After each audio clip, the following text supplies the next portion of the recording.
Vida consagrada con el Padre Koldo Alzola.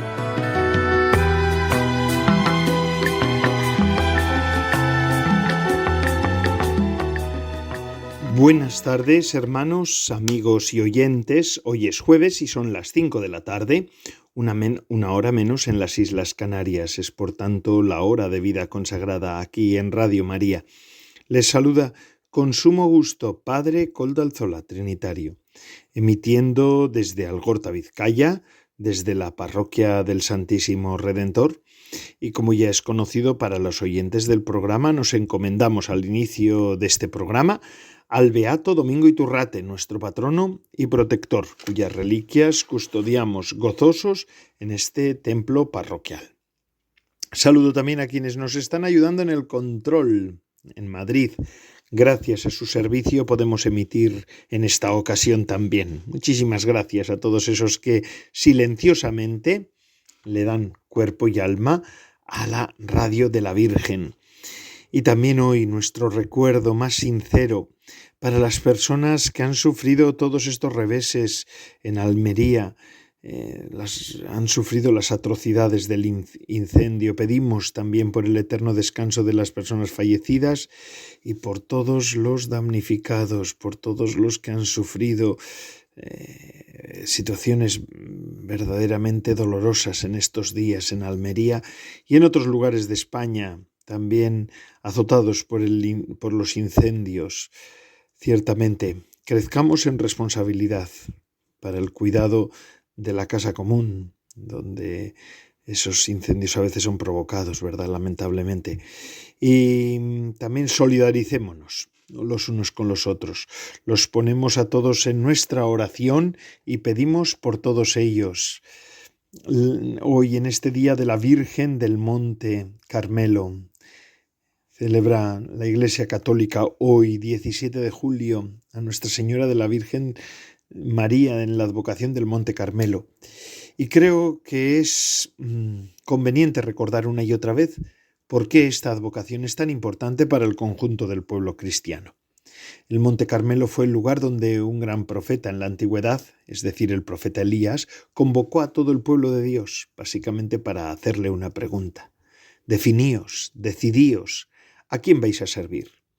Porque en tiempos de Elías había cobrado muchísima fuerza una forma de idolatría, el culto a Baal, y el pueblo le rendía culto. Entonces Elías llamó a los profetas de Baal, que eran muchos, y él se presentó como el único profeta de Yahvé, porque de hecho no quedaban más que él, que Elías. Y como único profeta de Yahvé, Elías propuso: presentemos dos ofrendas, una a Baal y otra a Yahvé, y veamos cuál es el Dios que responde con fuego, es decir, cuál es el Dios que acepta la ofrenda. Cuando ofrecieron el sacrificio a Baal no hubo ninguna respuesta, pero cuando Elías al final del día ofreció el sacrificio a Yahvé, bajó fuego del cielo que consumió la ofrenda. Por eso el Monte Carmelo es el monte de la definición, el monte de la proclamación de la fe en el Dios verdadero. Esto fue lo que llevó, muchos siglos después, ya en tiempos cristianos, a que algunos piadosos ermitaños escogieran esa montaña para habitar. Hicieron de ella su monasterio y empezaron a vivir allí, santificando con su oración aquel lugar, el lugar de la fe verdadera. Esa relación tan profunda entre la montaña y la fe va unida a la tierna devoción que muchos de aquellos ermitaños tenían precisamente por la Santísima Virgen María, porque veían en ella, en María, a quien ha permanecido fiel a Dios. Bien dice la Escritura por boca de Santa Isabel: dichosa tú que has creído, su prima. María es quien ha conservado intacta la fe. Así como es virgen su cuerpo, también lo es su corazón, y ha permanecido solo para Dios. Por eso, con gran devoción, aquellos ermitaños comenzaron a celebrar en la montaña la grandeza de la fe de María. Esta es la Virgen María del Monte Carmelo. De ahí surge la devoción que después acompañaría a los peregrinos que iban a Tierra Santa. La gente llegaba, por ejemplo, en el barco y al regresar a sus tierras sabía que tenía que afrontar la bravura del Mediterráneo.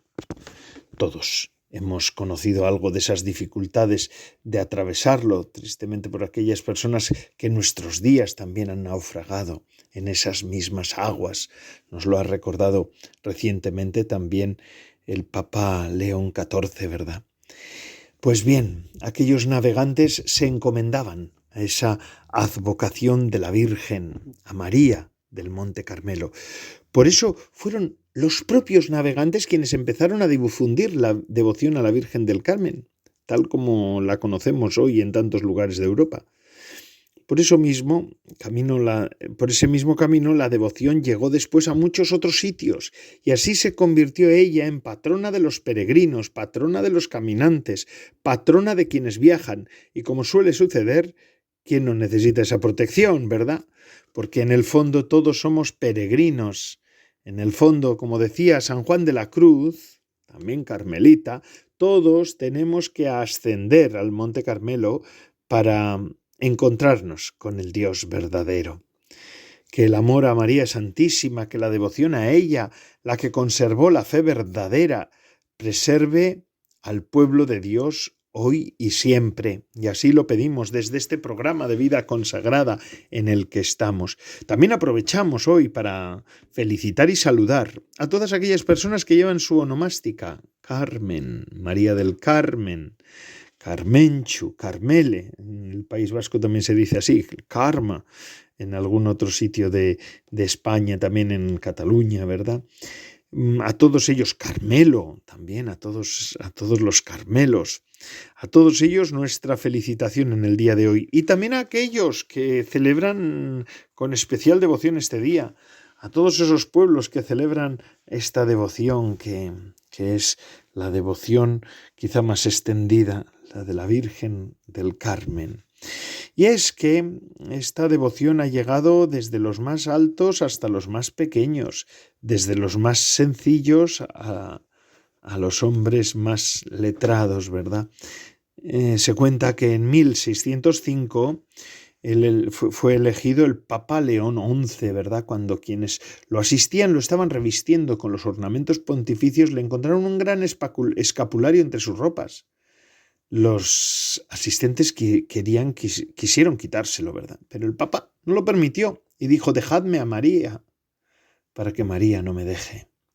Este es, en primer lugar, el símbolo del escapulario, la protección de María, que no me deje. Eso es lo que le pedimos nosotros.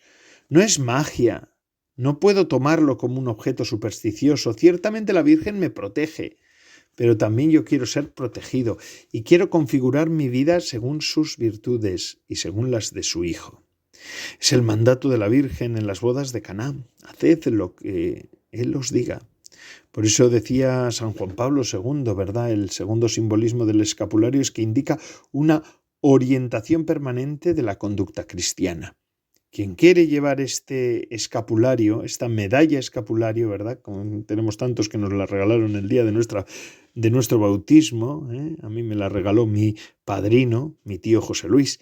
Tiene que configurarse, quien lleva esa medalla escapulario, tiene que configurarse realmente con las virtudes de Cristo, tiene que estar impregnado de oración, de vida interior, tiene que procurar al menos la práctica frecuente de los sacramentos y la práctica concreta de las obras de misericordia, como decía San Juan Pablo II. De esta manera, el escapulario se convierte en signo de un pacto, de una alianza, de comunión recíproca entre la Virgen y sus hijos. Por eso el escapulario también nos ayuda, nos recuerda que hemos de parecernos más a Cristo y a su Madre. Perseverad llevando puesto devotamente el santo escapulario, dice la Virgen María, porque es mi hábito. El hecho de andar vestidos con este hábito mío significa que estáis continuamente pensando en mí y que yo, en cambio, siempre estoy pensando en vosotros y ayudándoos a asegurar la vida eterna. Hermosas palabras, ¿verdad? Que este escapulario realmente me proteja a mí, que lo llevo puesto, y que les proteja a todos los que lo llevan puesto. sea en plata, sea en oro, pero también sea en tela. Yo muchas veces llevo el escapulario que me dejaban las monjas carmelitas de mi pueblo, de Guecho. Ya han cerrado el convento, pero nos regalaban siempre en el día, tal día como hoy, el día del Carmen, el escapulario. Que nos proteja, pero también me recuerde que verdaderamente soy de ella. Quiero pensar en ella, en María, y tengo la certeza de que aun cuando yo me duermo, me distraigo, ella, María, piensa en mí. Está permanentemente protegiéndome. Qué bonito día hoy, el Día de la Virgen del Carmen, para este programa de vida consagrada, porque tantísimos consagrados y consagradas encuentran en esta advocación la razón de ser de su carisma, ¿verdad? La familia carmelitana es enorme. En el día de hoy, en este programa de Vida Consagrada, contaremos con las siguientes secciones. Amaro Villanueva con la sección Música para Evangelizar. El padre Luis Alfredo Gutiérrez Mendoza con Santos de ayer y de hoy. Y en la sección de formación contaremos con Gilberto Fernández Escalante. En este Día del Carmen, aquí nos tienen, en Vida Consagrada. Pero esto...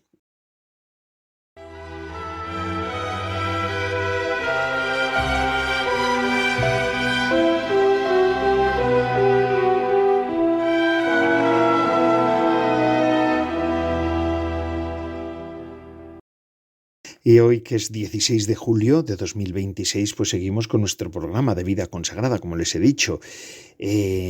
Antes de pasar con el resto de las secciones, que sé que les gustan, permítanme que hoy también pues vaya mi programa en torno a esta advocación y devoción que es la Virgen del Carmen, ¿no? Esta devoción del escapulario del Carmen, como decíamos antes de la pausa, ¿verdad?, ha hecho descender sobre el mundo una copiosa lluvia de gracias espirituales y temporales. Esto lo dice el Papa Pío X, ¿verdad? Lo dice un papa. El escapulario es un sacramental, porque la Iglesia primero canonizó a San Simón Stock y luego lo adoptó como tal. Eso puede hacerlo la Iglesia, que puede producir la gracia en las personas, aunque ésta depende de la actitud del corazón de cada uno. Por tanto, es un sacramental instituido por la Iglesia, como es el Santo Rosario o el Trisagio Trinitario. Las dos cosas más grandes que ha dado a la Santísima Virgen al mundo son el Santo Rosario y el Santo Escapulario del Carmen. El escapulario, al ser un sacramental, no nos comunica la gracia como lo hacen los sacramentos. Depende cómo yo lo lleve, de las disposiciones del corazón con las que yo lo llevo. Puede reemplazarse el de tela por una medalla. Así lo permitió la Iglesia, porque en lugares de mucho calor y humedad se rompía con facilidad y a veces no aguantaba, ¿verdad? Entonces se permitió que pudiera sustituirse por una medallita donde por un lado está el Sagrado Corazón y por el otro la Virgen del Carmen. Lo he dicho antes, ¿verdad?, antes de la pausa. Es lo que me regaló mi padrino el día de mi bautismo. Ahora ha muerto mi padrino y yo lo mantengo también, y me acuerdo cuando lo veo, a veces rezo por él también, por su eterno descanso. Pero debe imponerse primero el de tela. Se impone una sola vez en la vida, y si luego se rompe o se pierde, basta con que se bendiga el nuevo, porque la imposición ya fue hecha, con todas las gracias que eso requiere. Y es así porque los seres humanos nos comunicamos por símbolos y también por signos. Así como tenemos banderas, así como tenemos escudos, también tenemos uniformes que nos identifican en los colegios y en las escuelas. Estos días vemos mucha bandera española por todos los rincones. ¿Por qué? Porque estamos con la selección, ¿verdad? Eso nos identifica. Las comunidades religiosas llevan su hábito como signo de consagración a Dios, ¿verdad? Así lo llevamos también nosotros, los trinitarios, ese hábito blanco con la cruz bicolor, ¿no?, azul y roja, o roja y azul. Así también María elige un signo que la representa. La Virgen dio a los carmelitas el escapulario como un hábito en miniatura, que todos los devotos pueden llevar para significar la consagración a ella, a María, y con ella a Jesús.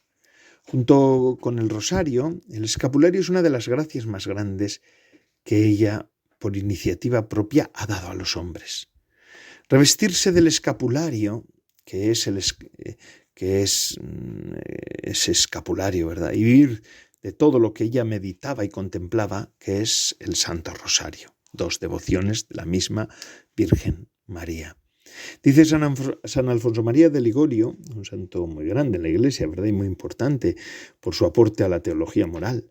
Así como, fijaos lo que dice San Alfonso María de Ligorio, así como los hombres se enorgullecen de que otros usen su uniforme, así Nuestra Señora, la Madre María, está satisfecha cuando sus siervos usan su escapulario como prueba de que se han dedicado a su servicio y son miembros de la familia de la Madre de Dios. Todo esto procede de la revelación de la Virgen María a San Simón Stock, que era entonces el general de los carmelitas, en la que le entrega en el Monte Carmelo ese escapulario y le pide que lo difunda, que lo viva especialmente en la vida religiosa, pero que lo extienda a todo el pueblo de Dios como signo de protección de la Virgen María.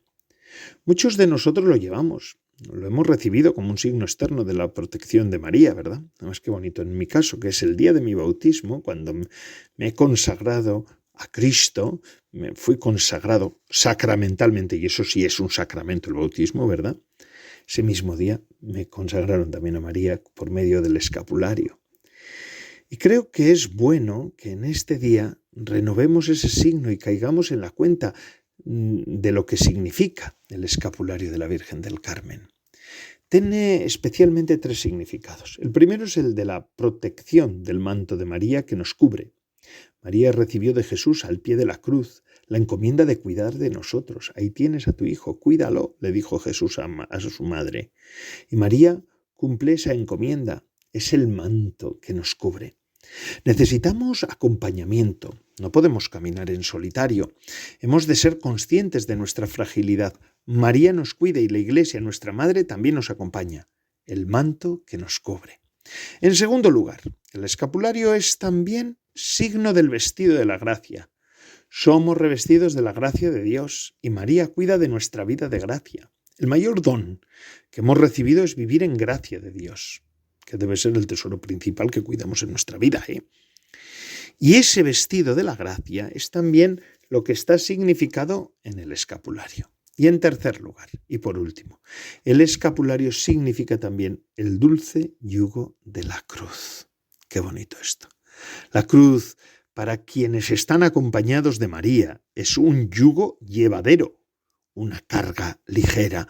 La cruz tiene una sabiduría, la de entender que en ella, en la cruz, al mismo tiempo que acontece de manera cruenta el sufrimiento, también se está revelando la gloria del crucificado, del Hijo encarnado.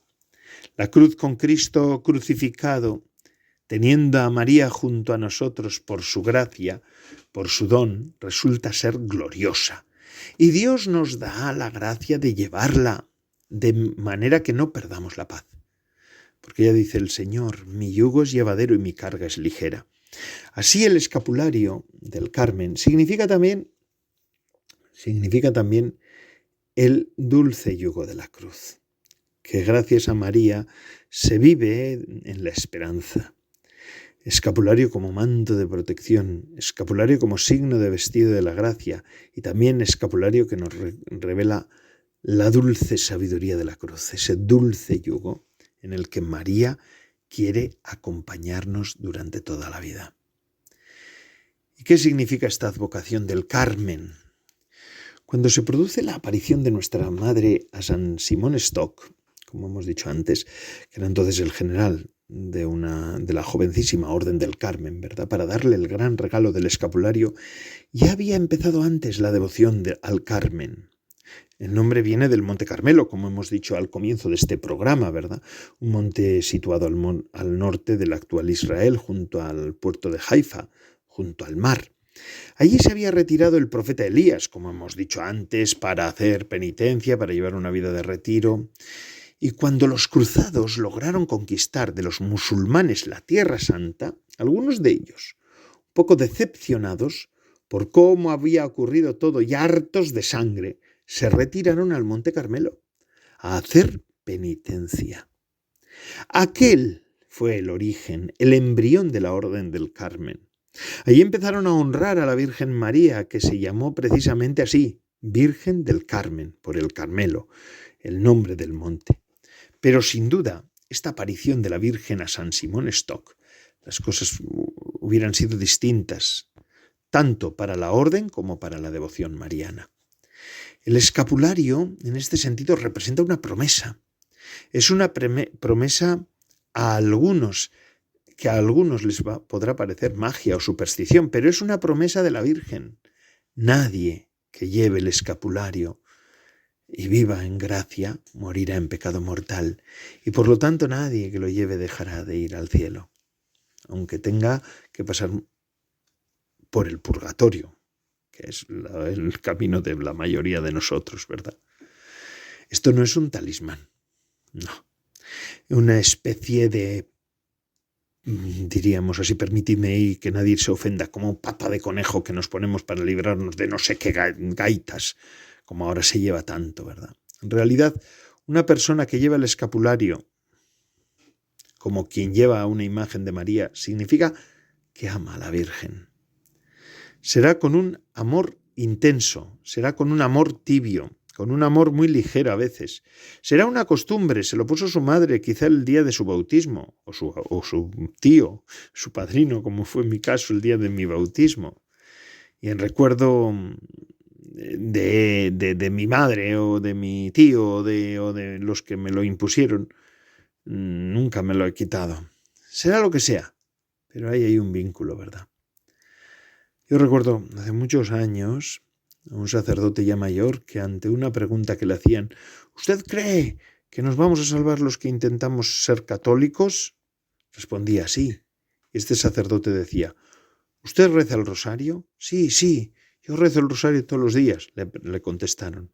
¿Usted cree que después de decirle todos los días a la Virgen, ruega por nosotros ahora y en la hora de nuestra muerte, ¿usted cree que la Virgen, después de escuchar esos 50 veces al día, en la hora de la muerte, lo va a abandonar? En la hora de la muerte, usted tendrá un último momento para decir, suponiendo que no esté en gracia de Dios, Señor, perdóname, me arrepiento de mis pecados. Qué bonita historia, ¿verdad? Y es así. La fe está forjada por gente buena como este sacerdote y por usted y que está escuchándome en este momento. Vamos a hacer una pequeña pausa del Amaro de Amaro Villanueva, música para evangelizar. Volvemos enseguida.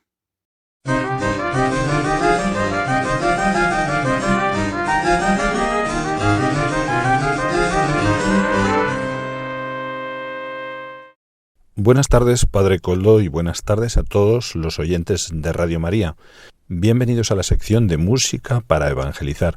Hoy escucharemos la canción Sonrisa de mi vida. Interpreta el grupo Comunicadoras Eucarísticas.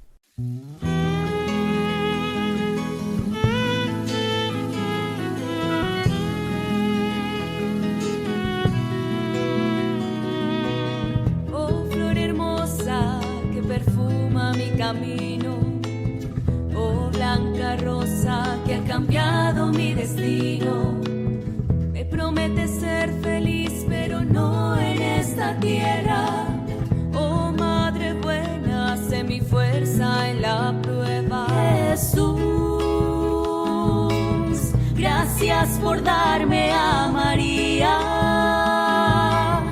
Cuando en la cruz por mí morías, yo la recibo en mi casa. Como Juan quiero cuidarla. María, sonrisa de mi vida, eres causa de mi alegría, consuelo de mi alma, razón de mi esperanza. Quiero amarte cada día, totus tus digo María. Guárdame bajo tu manto, dame de tu amor santo.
Muchas gracias, Amaro Villanueva, por esta música para evangelizar en el programa de vida consagrada en el que estamos.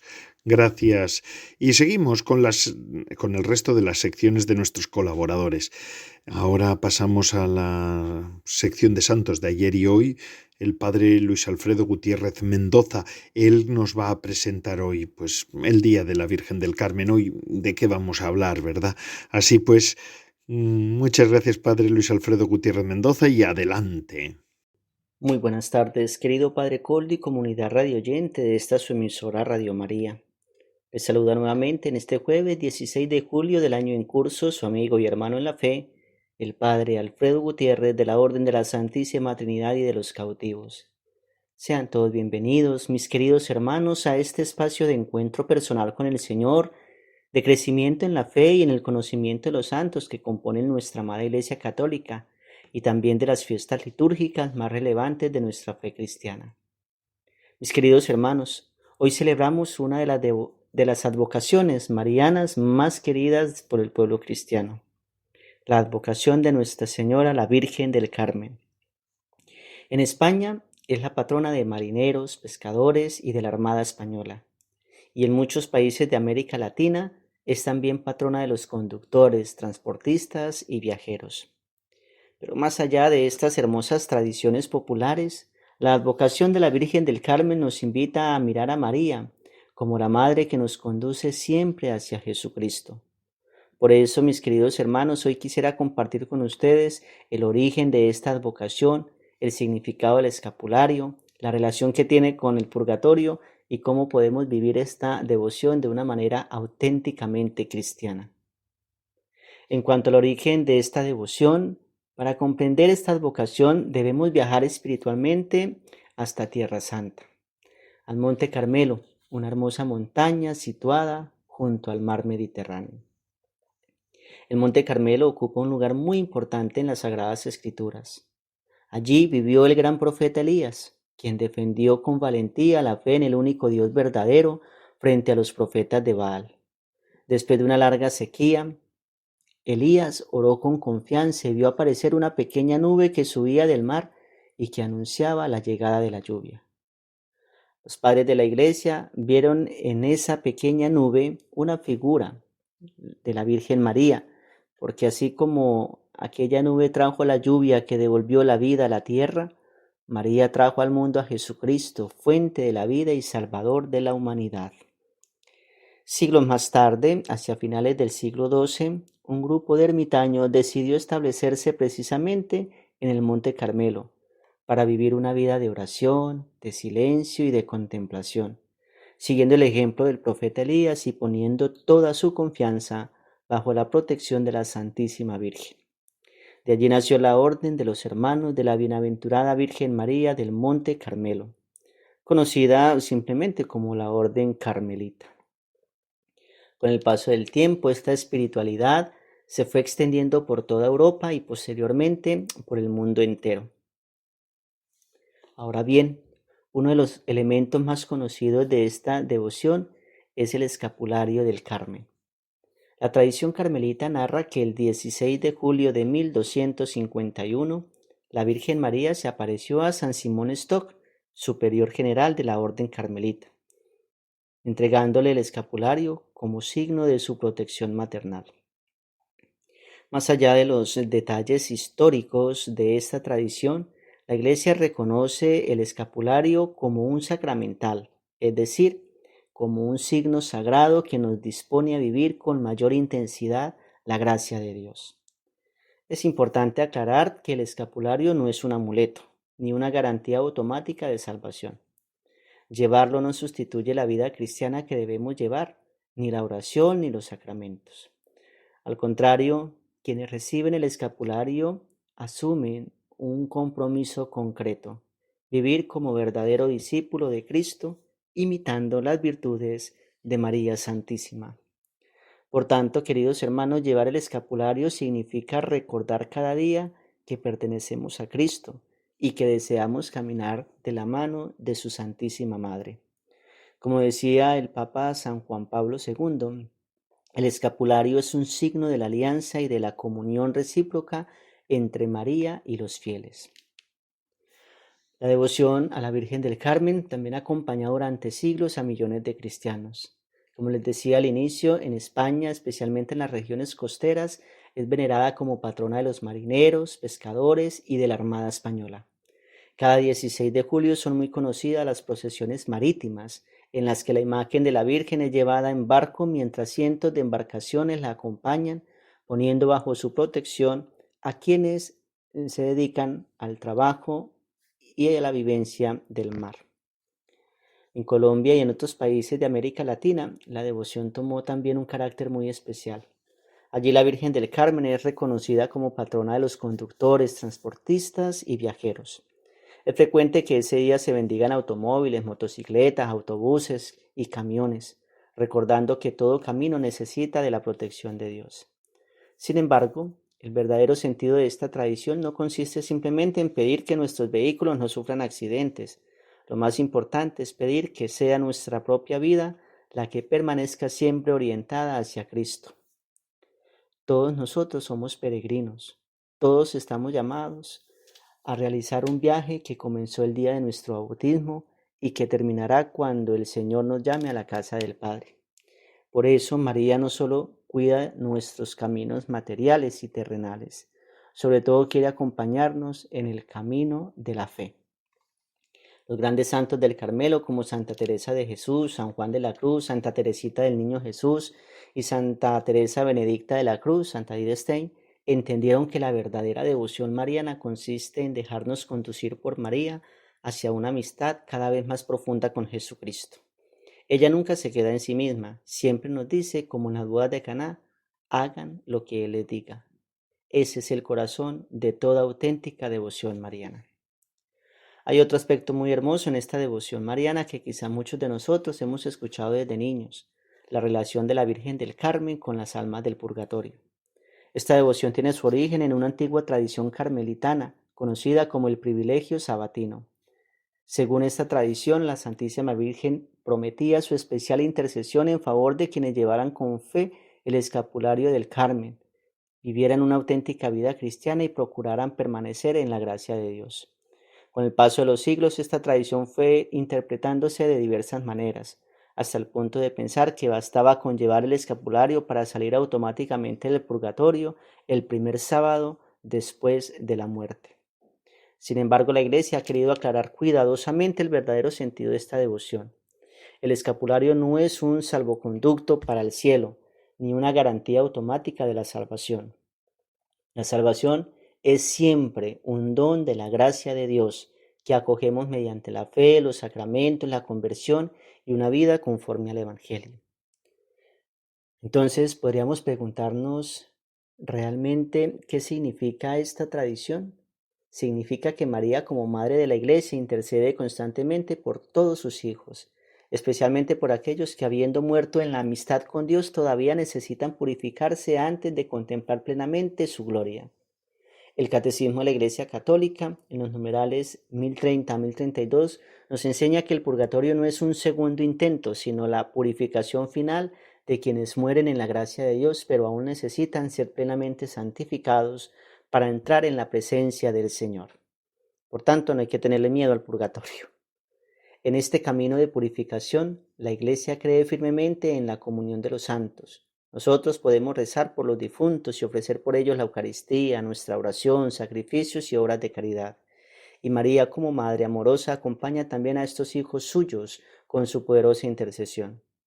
Por eso la Virgen del Carmen ha sido llamada durante siglos consuelo de las almas del purgatorio. No porque sustituya la justicia de Dios, sino porque participa maternalmente en su obra de misericordia, presentando ante su Hijo las súplicas de toda la Iglesia. Esta devoción nos recuerda también una responsabilidad muy concreta, mis queridos hermanos, no olvidarnos de nuestros familiares, amigos y bienhechores difuntos. Quizás hoy sea un buen día para ofrecer el Santo Rosario, participar en la Santa Eucaristía o realizar una obra de caridad por el eterno descanso de nuestros familiares y amigos fallecidos. Es una hermosa manera de vivir la comunión de los santos y de confiar a nuestros seres queridos al amor misericordioso de Dios bajo la protección e intercesión maternal de la Virgen del Carmen. Así comprendemos que la verdadera devoción mariana nunca nos aleja de Cristo, todo lo contrario, nos conduce siempre hacia Él y nos anima a vivir con esperanza, sabiendo que María acompaña a la iglesia peregrina en la tierra, a la iglesia que se purifica y a la iglesia que ya goza de la gloria del cielo. Mis queridos hermanos, celebrar hoy a la Virgen del Carmen es renovar nuestra confianza en una madre que nunca abandona a sus hijos. Ella nos enseña a escuchar la palabra de Dios, a vivir con humildad, a perseverar en la oración y a caminar siempre hacia su Hijo. Si llevamos el escapulario, hagámoslo con responsabilidad y con fe. Que no sea un simple adorno, sino un compromiso de vivir como auténticos discípulos de Cristo. Y aunque no llevemos un escapulario, todos podemos revestirnos espiritualmente de las virtudes de la Santísima Virgen, su confianza, disponibilidad, sencillez y su amor a Dios. Pidámosle hoy a Nuestra Señora del Carmen que proteja a todos los marineros, pescadores, miembros de la Armada Española, conductores, transportistas y viajeros. Pidámosle también algo todavía más importante, que nos acompañe en el viaje más hermoso de nuestra existencia, el camino hacia la santidad. Que ella, la estrella del mar y madre del Carmelo, nos conduzca siempre hacia su Hijo Jesucristo.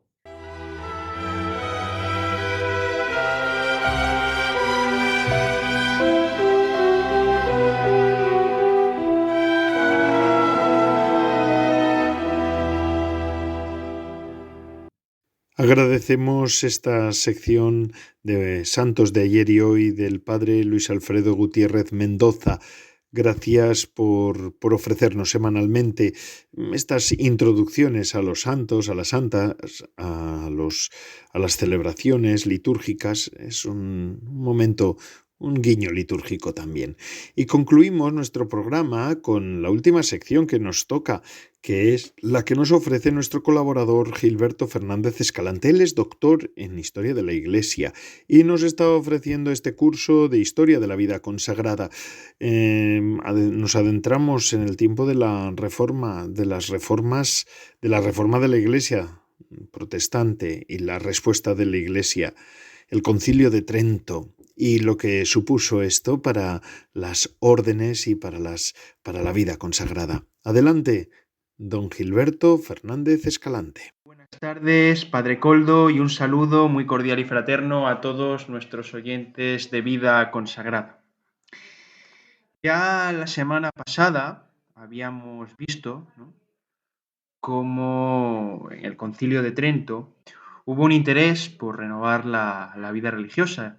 De hecho, muchas de las constituciones, mejor dicho, tenía como objetivo regular, ¿no?, dando un nuevo marco a la vida consagrada o religiosa, ¿no?, aprovechando, ¿no?, todo el bagaje reformista anterior que ya se había ido implementando, ¿no?, desde el siglo XV. Y hoy vamos a llegar, ¿no?, a ese momento, ¿no?, en el cual todas estas reformas se estabilizan y comienzan a universalizarse, ¿no?, de otras cosas por las disposiciones que emanan de esta asamblea. Bueno,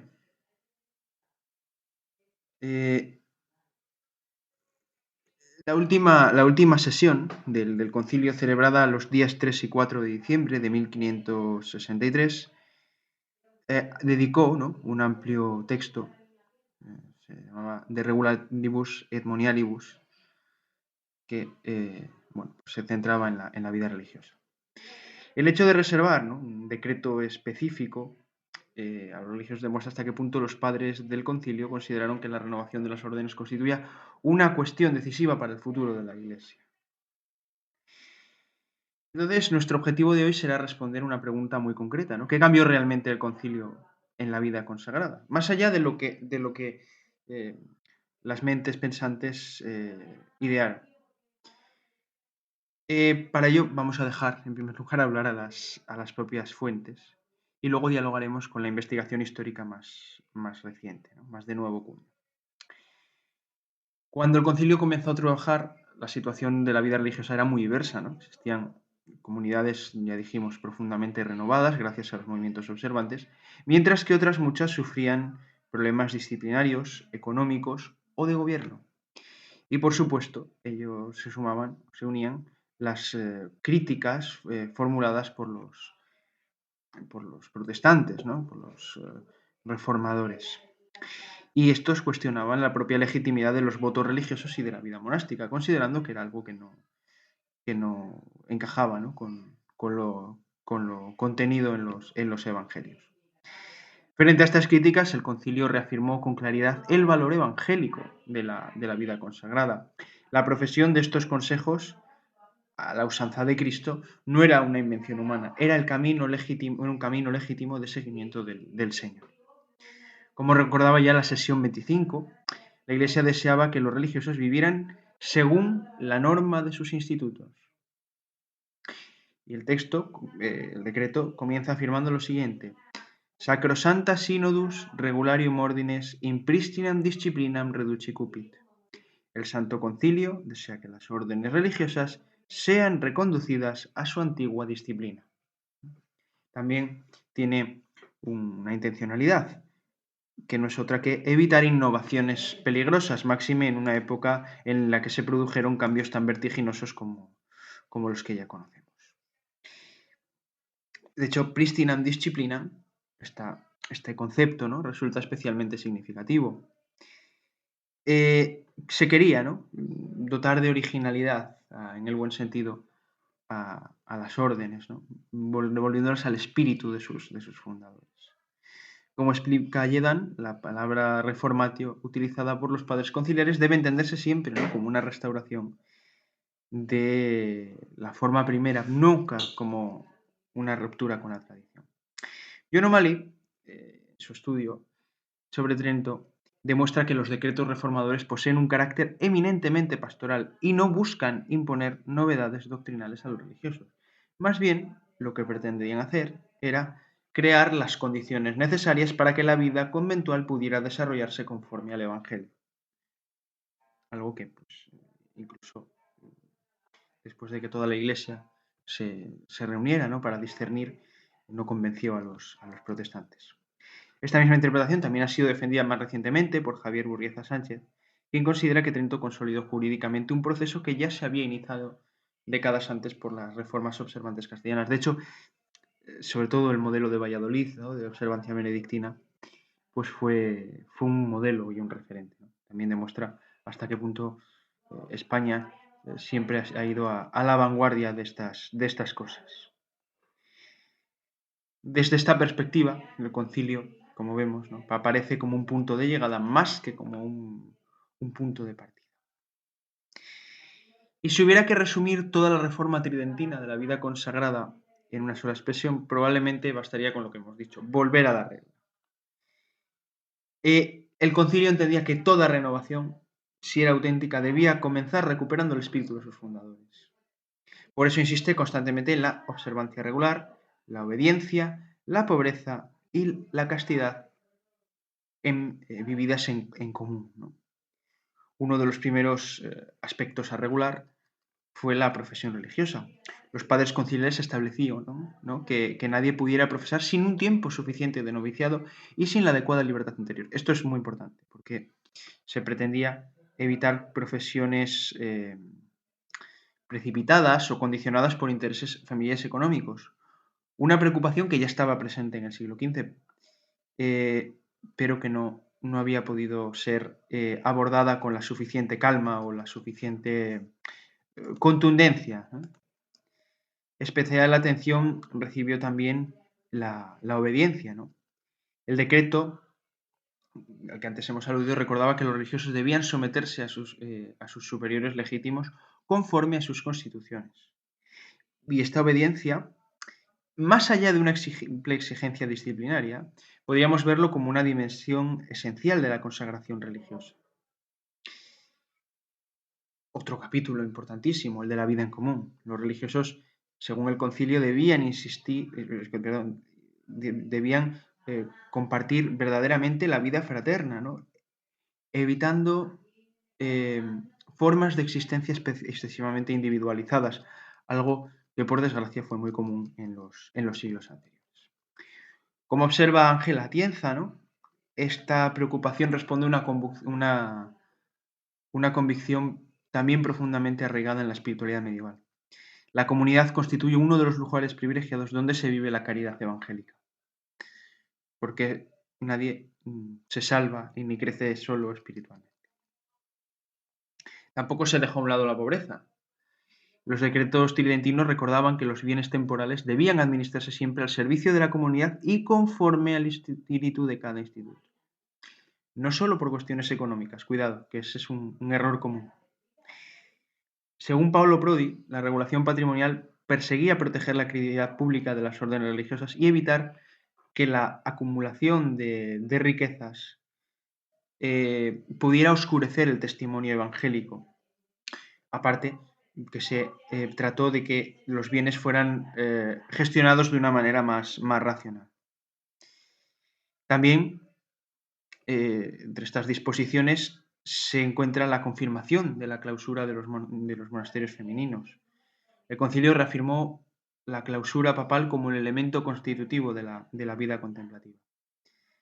Es cierto que también se ha visto como una restricción impuesta a las mujeres que profesaban, ¿no?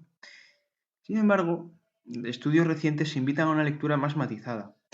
Cierto es que la clausura femenina fue mucho más estricta, pero también se pretendía garantizar que hubiera las condiciones necesarias para una vida íntegramente dedicada a la oración y también para proteger la autonomía espiritual de las comunidades contemplativas frente a numerosas injerencias extranjeras, que eso era una amenaza no pequeña.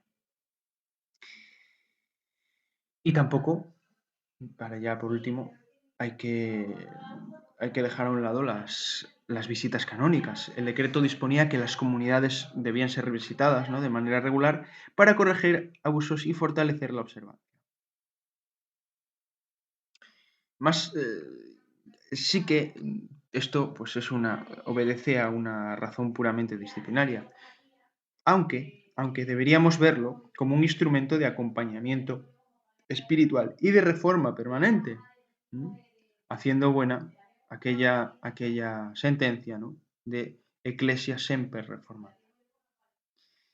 En fin, todas estas disposiciones revelan una idea fundamental. El concilio entendía que la santidad personal necesitaba de estructuras capaces de sostenerla y que no podía tampoco depender exclusivamente del fervor individual de algunos de sus miembros, como sí que se ve en algunos movimientos que, como ya sabemos aquí, pues fueron tildados de heréticos.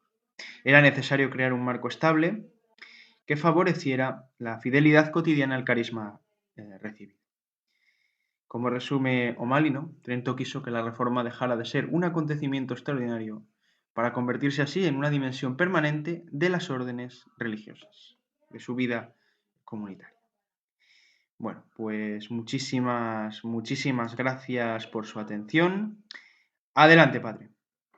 Gracias, don Gilberto Fernández Escalante, por esta sección de historia de la Iglesia, historia de la vida consagrada. Y concluimos el programa ya.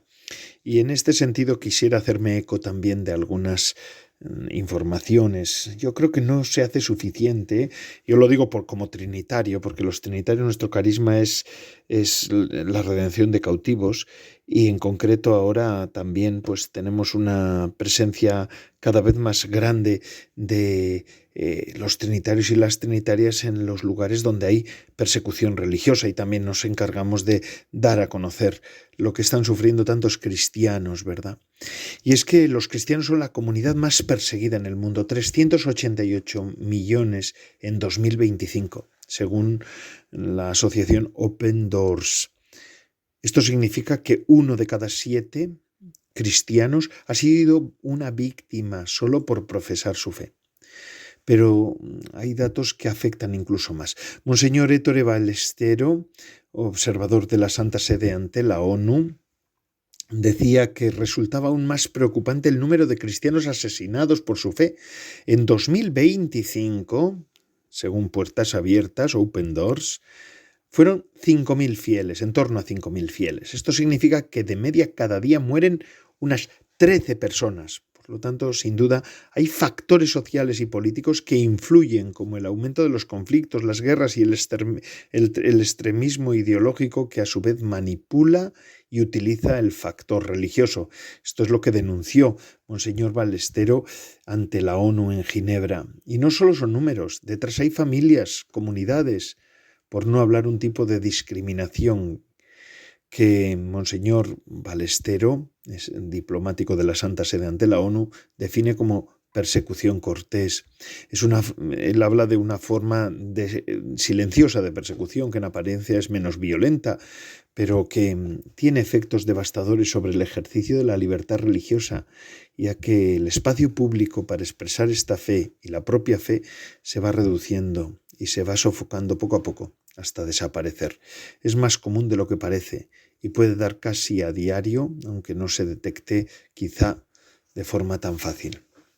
Hay ejemplos cotidianos, habituales, de personas, un profesor, por ejemplo, un docente que sea juzgado porque ha leído el Evangelio a sus alumnos, ¿verdad? Esto se da, lo dice el Monseñor Ballestero, pero lo sabemos todos. Es una persecución cortés que no encarcela ni tortura a nadie, pero silencia la voz, la anula hasta el punto de asfixiar moralmente, ¿verdad? Estas son las circunstancias terribles. Y en este sentido quiero acabar también con una noticia, si me permiten, ya al final de este programa, que también me llena de esperanza, ¿verdad? Miren ustedes, lo he leído y quiero hacerme eco de ella. En Erbil es la cuarta ciudad más importante de Irak y capital del Kurdistán. Con la guerra de Irán también se ha habido afectada por ataques en los últimos meses, en marzo, por ejemplo, en marzo del año 2026, pues con un ataque de drones dañó varios edificios que pertenecen a la iglesia en Aconcagua, ¿verdad? Dice, según ayuda a la iglesia necesitada, en 2021 este distrito era el hogar de unos 60.000 cristianos de rito caldeo. Y a pesar de la guerra y del éxodo de cristianos en Oriente Medio, muchos de ellos resisten y en los más jóvenes hay esperanza. La archidiócesis de Erbil organiza un encuentro juvenil todos los años donde viajan jóvenes de todo Irak cada año para poner en común sus experiencias. Pero en esta ocasión contó con una presencia muy especial, la de nuestro Papa, el Papa León XIV. Les envió un mensaje, un videomensaje, ¿verdad? Les decía el Papa, y con estas palabras quiero acabar, están llamados a irradiar esta luz en una situación que a menudo ha estado marcada por la guerra y la inestabilidad. Deben ser, les dijo el Papa León, la luz de Cristo en medio de una oscuridad que a veces puede parecer abrumadora. No teman y no piensen que están solos en esta tarea. Yo estoy con ustedes, les decía el Papa. La Iglesia está con ustedes. Pongan su confianza en Jesús y escúchenlo en la oración y a través de la guía de otros. Permítanle que los guíe. Este encuentro de jóvenes empezó en 2013 y es, pues eso, reunir a jóvenes, alentarse, acompañarse en el camino de Cristo y en el seguimiento de Cristo. Es verdad que en el 2021 el Papa Francisco fue a Erbil, ¿verdad?, en ese viaje histórico que marcó un antes y un después para la Iglesia en Irak. Pues bueno, en ese sentido pedimos por los cristianos perseguidos y decimos que existen. En un mundo como este tenemos que decir con claridad que existen y también tenemos esta esperanza al ver al Papa y en este encuentro de jóvenes. Y con esto concluyo el programa de hoy, que es el programa de Vida Consagrada con el que han estado. Me despido de todos ustedes. Ya saben ustedes que se pueden seguir con Radio María a todas las horas, así que sigan con la programación habitual de Radio María.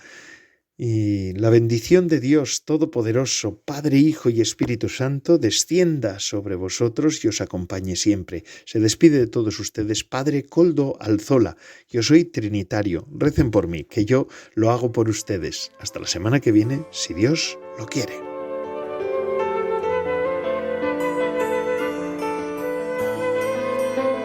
Vida consagrada con el Padre Koldo Alzola.